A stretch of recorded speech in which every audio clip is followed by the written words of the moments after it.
Hello, everyone. You found your way back here to the mini fair. We're really excited today. Again, if you joined yesterday, some of this information may be the same. However, it's never a bad idea to hear things twice.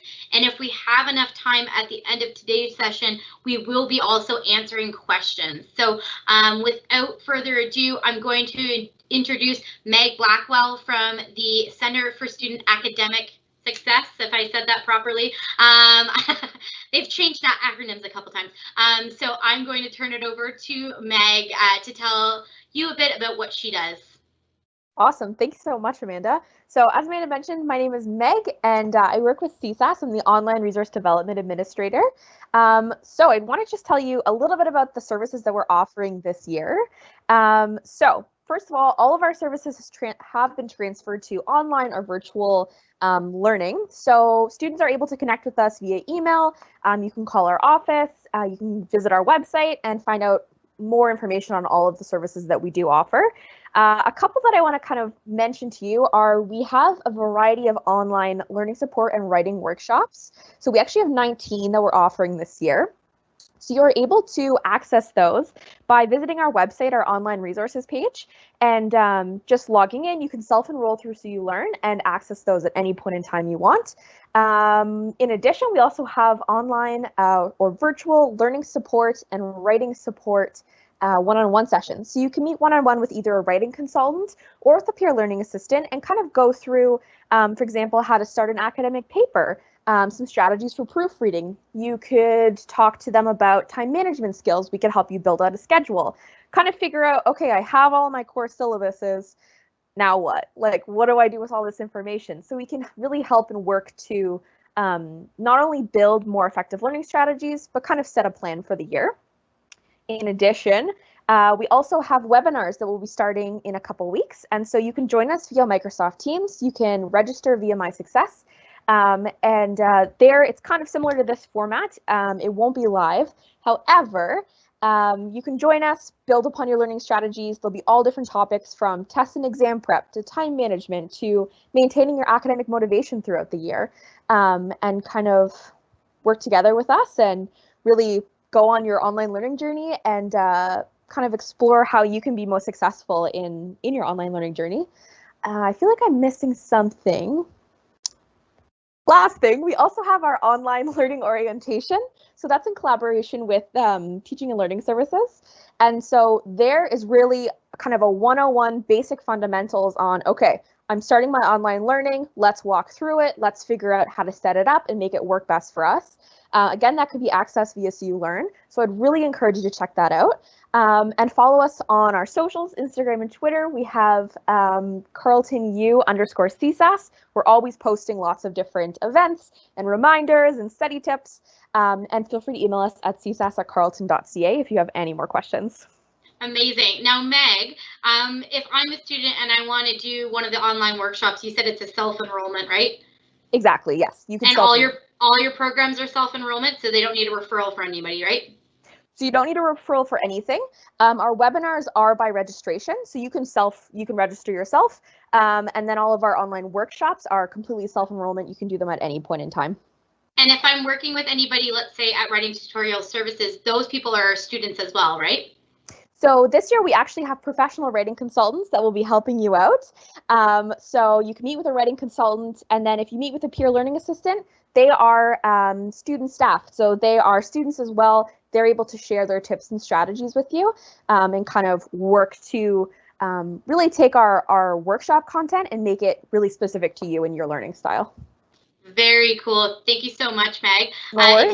If you we'll move on to the next person if you'd like to introduce them. Awesome. Thank you. On to Michaela. Hello, everyone. As Meg said, my name is Michaela Keogh. I'm with the Student Experience Office, and my job title is I'm the Mentorship and Transition Support Coordinator. It's a very fancy way to just say that I do a lot of our mentorship programs within the office as well as our leadership programming. So some of you might already be involved with the Student Experience Office, and that's wonderful. We try to be one of the first people that you interact with when you're on campus. And I just want to highlight some of our super great programming that we have coming up in the month of September, but as well, it's something you always want to keep an eye out for what we're doing. So some of you might already be involved with fall orientation. This starts on Sunday, and it is our week packed full of activities. It's a way to get you introduced to Carleton, for you to connect with other people, and it is all online this year. So we have daily icebreakers. You can really build that team environment, as well as we have a virtual concert at the end of the week with the Arkells. We have a few pop-up movie nights, as well as we have our centralized orientation, so that's just for most students. And then we have our engineering orientation, or ENGFROSH, as well as our SPROT student orientation, so SPROSH. So it's a really great week packed full of events. And we also have First Year Connections, which is my very favorite program, and I am very biased towards it. But it's our peer-to-peer mentoring program where we match you with an upper year student. So this is a program that lasts for the first 6 weeks of the school year, and it's really to help you transition from wherever you're coming from to Carleton. You can think of your mentor as a one-stop shop, or a person to go and ask all of your questions to. They'll be able to direct you to all of the resources available, such as Megg over at CSAS. So it's a really great opportunity for you to, instead of going hunting through hundreds upon websites, it's really just everything is there right from your mentor. And it is a free program, and registration is currently open. We also have CUX, which is our latest program. It's very new, it just launched. And so this is our hub of student-centered activities. So a bunch of groups on campus all got together to make CUX. It's a way for you to build community, to see what events are out there, and it's pretty much a centralized system. So you can go look at that calendar and figure out different ways to get involved. And finally, we have Expo Carleton, which happens on Tuesday, September the 8th. So this is our clubs, societies, and services exhibition. So it's a bunch of different people across campus are all going to be together virtually on Tuesday to pretty much just show you what they do, talk about how you can get involved, and they'll outline how you can get involved and how they'll be operating in the fall semester, especially because everything is virtual. It's very important to know there are different ways you can connect still and still get involved. It just looks a little different than usual. But you can find out all of this information through my contact information that I see is in the chat. You can also, if you have any socials, you can follow us at SL Ravens, and that's a great way to not only find information about the SEO, the Student Experience Office, but also the International Student Services Office, because we are combined on all of our socials. Amazing. And it's interesting because when we were talking with Professor Motz earlier today, one of the biggest things that we were talking about with regards to engagement and even just getting through this virtual field of online learning is being able to have access to that community. And it's so great that your office offers so many opportunities for students to still feel connected, still feel like there, is more than just them out there. I know at Expo, how many people do you usually have come out with all the clubs and societies? Oh, currently, so we have over 180 clubs and societies across campus registered. And this is an event that we usually, so you'll have academic orientation day in the morning, and we typically have all of you filter through Expo. So it's an opportunity. It's on Twitch is our main platform. So it's very easy for you to find a club, society, or service that you're interested in. Click on the live stream and just watch the presentation. It'll give you a way to get in contact with the different groups, as well as answer those key questions. But currently 180 or so groups across campus are registered. And quick question, can staff go to the virtual Kellis concert on Friday, or is it just for students? Well, I know I can't go. I know I will be going. I've snuck in there, but yeah. It's open to all students who are in fall orientation, and usually we're pretty good about getting students who aren't in, as well as staff, to see the Arkells concert. Amazing. Okay, well, you're going to have to let me know how to get there. So we do have some time today for questions. If anybody has any questions for Meg and Michaela. Before we get to the questions, I also wanted to say that the awards office is available if anyone has questions about financial aid or any bursaries or grants that you might want to have access to. So again, please visit the awards office and financial aid website. In addition, the therapy dogs have an awesome online platform, I believe both on Instagram and Facebook, if I'm not mistaken. So again, if you want to see what our therapy dogs are up to, they're always awesome to watch, and we yearn for the days when we're getting back to being able to pet them. So I did want to plug a couple of those programs as well. This question is actually going to go to Meg. Someone was asking about the PASS sessions. So Meg, can you tell us how do you enroll in the PASS sessions, or like what is the process for PASS sessions? What are they? Absolutely. So courses are registered with PASS. So how you can find out if your course is registered for PASS support is by visiting the PASS support website, which I believe is linked in the chat as well. And so if you go to that website very shortly, I don't know if they're up quite yet, but within the next week or two, you will see a list of courses that are included in the peer-assisted study sessions. So if you see your course there, then you should have kind of a first day / first week presentation from a PASS facilitator in your class. And they'll let you know about how it is that you can go about attending their office hours or their workshops and kind of what the program is about. However, if your class is not enrolled in PASS, don't let that be a stop. Please feel free to still contact us. We can set you up with a peer learning assistant and kind of work through some study strategies there as well. Awesome. Okay. And I think this question is probably directed to both of you, but Meg, while we have you on the line there, do you have any programs specific for PMC students, or your programs are generally designed for the entire student population, correct? Yes, so most of our programs are designed for the entire student population, both graduate and undergraduate students. That to say, though, we do have a lot of students who come over from PMC, and I think that our departments work in collaboration, and we do offer some similar supports, and so we're happy to support anyone who wants some help throughout the semester. Amazing. Love it. And Michaela, do you have any specific programs for students at PMC? I'm just going to pull you up there live. There we go. Similar to Meg, a lot of our programs are designed for anybody to be involved, but we do have within First Year Connections, although it is not an official stream, so to say, we do try our best to always match those of our mentors who are PMC students with incoming PMC students themselves. So although we tend to match first based on academic streams, so that's your program, as well as personal identifiers, such as if you're a transfer student, a mature student, we also do our best to make sure that if you are a PMC student and there's a PMC mentor who's in a similar program, that we're matching you as best to our ability. Awesome. Cool. Okay. And within the SEO, you also have the Community Connections program as well, right? And are there virtual opportunities being offered via Community Connections this term? Of course. So Community Connections really picks up after First Year Connections ends, but Community Connections is open to any student at any point in their journey at Carleton, whether you're an undergraduate or a graduate student. And it will still be operating online. The biggest difference between First Year Connections and Community Connections is that Community Connections is run by Bachelor of Social Work placement students. So we have 3 that are lined up. They're super excited, and they go through quite a bit of training in order to do this more individualized approach to mentoring. But they will be available, so it'll be virtual in a similar format to this, but it is one-on-one mentoring. And then they'll do their best to have a few different workshops, probably mental health building workshops, resiliency, maybe a few how to operate in an online world. But those workshops will be happening over the fall term too. Awesome. Okay. That is awesome to know. Now, somebody is asking, when will First Year Connections students be matched with a mentor? So first, students need to let you know they want a mentor. How long is registration open for? Registration, well, actually, we're trying to keep it rolling.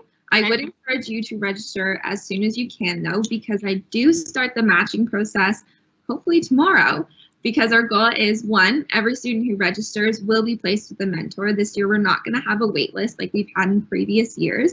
We boosted the number of mentors we have, so we hope we will be able to capture every single student who wants a mentor will get one. But you will be matched with a mentor before classes start on September the 9th. So ideally, your mentor will reach out probably between Monday and Wednesday, and they'll send you an email, and it'll give you a bit of an overview on how you download MS Teams, how you get all set up with that, and then they'll start setting up your schedules as well as what to expect by being part of the program. Awesome. Okay, good to know. Yeah, I've had students also ask me that offline too, so it's good to know. Meg, I also had a question for you. I'm sorry, I'm bouncing back and forth between both of you. But Meg, with regards to the online workshops, you said there's 19 of them. And do they cover things regarding like finances or like communication? Like what are the topics associated with those 19? Yeah, for sure. So we don't have one on finances. However, we do have, let me see. So they range from studying smarter, learning different study strategies, to starting academic papers. We have academic integrity, which is a really important workshop to take, whether you're first year, fourth year, just as a refresher, making sure that you're kind of following our academic integrity policy at Carleton. We also have workshops based on motivation, on seeking help, how to ask for help, where to go for help, and then a wide range of academic topics from academic reading to note-taking to we have different things like certificates on learning through lectures, how you can kind of build your skills when you're learning online through lectures. Really, there's so many topics. There's kind of some there for everyone. Now, I think you also mentioned too a CCR. Can you tell us a little bit about what that is and why I should care about it? Absolutely. Well, I'm not an expert on CCR. So CCR is your co-curricular record.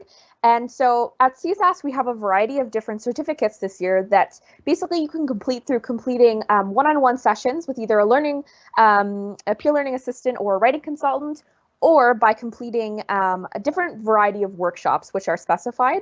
And then at the end of April, you can add that to your CCR co-curricular record. Why that's important is that is a record of all the things that you've completed throughout your university experience. So you can print that off, you can have a digital copy. It's something that could be given to other schools if you're applying to potential job opportunities. And so really it's a record of everything that you've engaged in throughout your university experience. Awesome. Thank you so much. I really appreciate that. Any final words from CSAS about anything that you think that our students should know about before I handed it off to Michaela for a couple more questions and then to sign off? Absolutely. I think ultimately we have so many different resources and supports that just get in contact with us. Even if it's just an email saying like, hey, I'm not really sure what's going on. What do you have? We're going to be more than happy to connect you with some of our services and kind of be able to tailor them to what it is that you need in your academic journey. You guys are always such a pleasure to work with. Thank you so much, Meg. Thank you so much for having me. So happy to have you here. And Michaela, we have some questions here about are summer connections and first year connections the same thing? So I'm not sure what we mean by summer connections. I know there is, like, we've had CU 1001, which is your introduction or summer orientation. So that's a program that was put out by our office as well. It is not the same as first year connections, and there is a difference between first year connections and community connections. Although we do have a lot of students who go from first year connections to community connections. Essentially, because first year connections is only the first 6 weeks, not everybody feels that they need support after that, while other students might feel that they do need some support continued. So in order, if you're enrolled with first year connections, you will get an email from me when the program is ending saying if you want to be involved with community connections, this is how you would go about it. So it's very easy, but they are different programs. Awesome. Okay. Just seeing here if there's another one. If you're a first year student who hasn't registered for orientation, how do you go about doing that? And can upper year students also register for orientation? So if you are a first year student and you haven't registered for orientation, you can go to our website.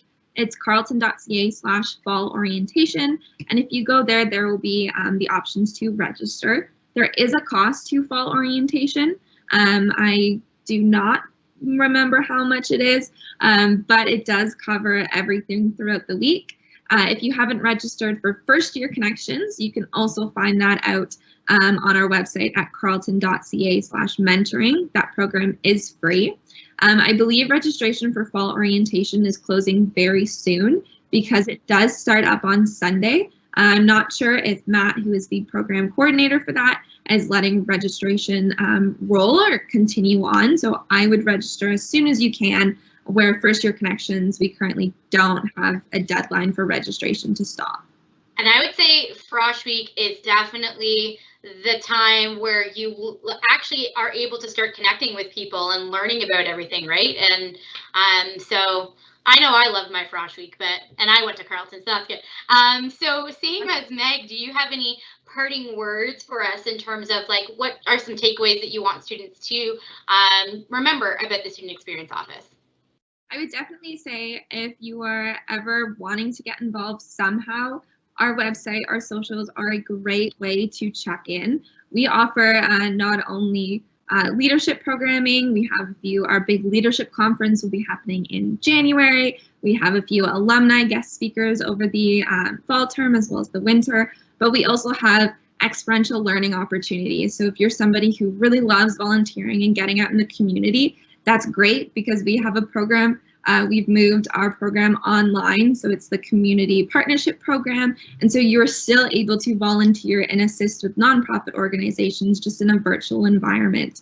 So I definitely say if you want to get involved, if you need maybe some additional support that you don't feel maybe help in counseling, you just want kind of more of a buddy, our programs are really great to go and check out, as well as we work very closely with the International Student Services Office, so if there's ever anything, if you're an international student as well and you need support there, we're more than happy to direct you. We have both supportive programming and fun programming, and we're really just, I think, a great office to be involved with. So again, when we talk about Student Experience Office, we're really looking at that experience piece. So you give them access to experiences at Carleton, but also give them the opportunity to create their own experiences outside of the Carleton community, right? So that's pretty cool. Thank you again to both of you. I know that we had said that Zach was having some technical difficulties joining us, but I think we are going to try a alternative way to share Zach today. I will say thank you to Meg and Michaela for joining us today. And I want to say hi to Adelle and Zach back there. Hi, Adelle and Zach. I don't know if you can hear me. Everyone can see you, Adele, yes, and I'll translate for you. So go ahead. This is Zach, everyone. He's one of the Carleton University therapy dogs. He is a 7-year-old flat-coated retriever. The therapy dogs at Carleton started 2 years ago. Zach was one of the original therapy dogs. One thing about flat coat retrievers is they like to wag their tails. Aww. So he's doing that right now. So we're not coming to campus just yet. We're at home currently. We are, however, holding live virtual sessions on Instagram. So every Wednesday at noon, you can join Zach and one of the other therapy dogs on Instagram if you need a break from studying. Zach has one sign that he wants to hold. So we'll see if he'll do this. Oh. He's holding it. He's listening for. There it is. What does the sign say, Jocelyn? And to translate the sign, just because Adele, it's a little, there it is. It says welcome. So welcome to all new and incoming Carleton students, specifically our PMC students who are tuning in right now.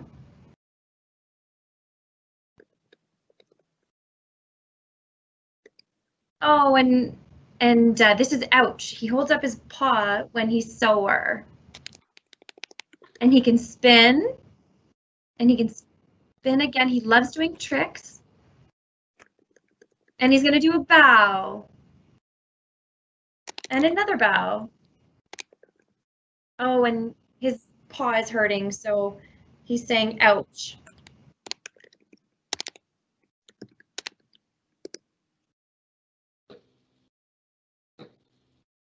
hopefully we'll see some people tuning in on Wednesdays at noon.